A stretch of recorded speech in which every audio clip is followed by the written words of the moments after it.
into the body, but she found the tomb empty. In the days and weeks that followed, Jesus appeared to Mary and the disciples. Later, they reported that he had risen from the dead.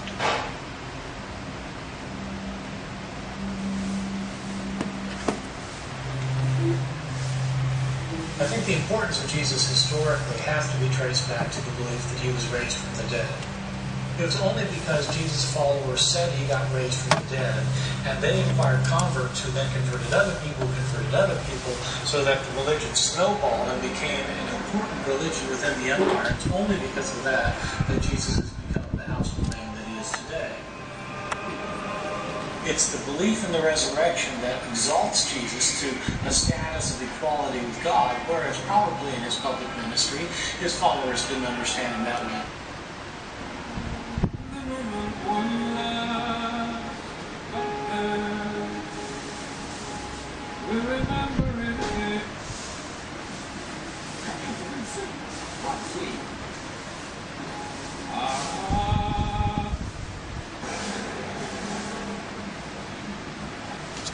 At first glance, the names etched on the ossuaries seemed tantalizing.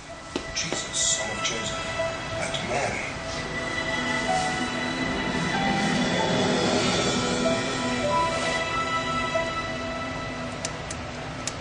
But it's likely that there were many more people buried in the same tomb, and doubts over the original translations means these names could say something else entirely.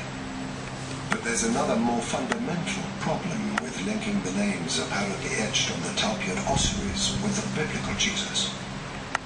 Even if the flawed translations are right, the apparently impressive cluster of names is actually statistically unremarkable. All of these names were common at the time, much like the most popular names found in the Middle East today.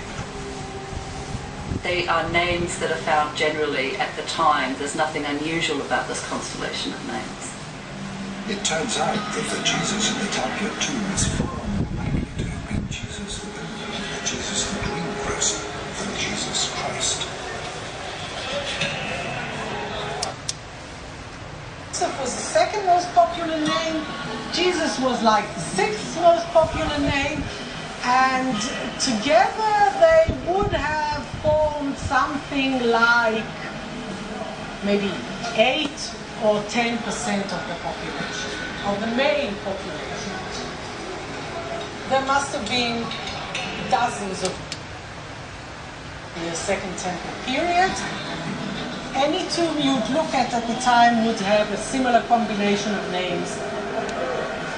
I'd say that these are the most popular names you'd find at the time anywhere, and any tomb you'd look at the time would have a similar combination of names. But James Taylor maintains that the cluster of names is more significant than Talilan or other experts believe. On the one hand, the names could be seen to be quite common. But as you begin looking at it and studying it a bit, it tightens up considerably. First of all, it's not just any Jesus, it's Jesus, son of Joseph. So if we had a stadium of 50,000 people and we said, all the Jesuses, please rise,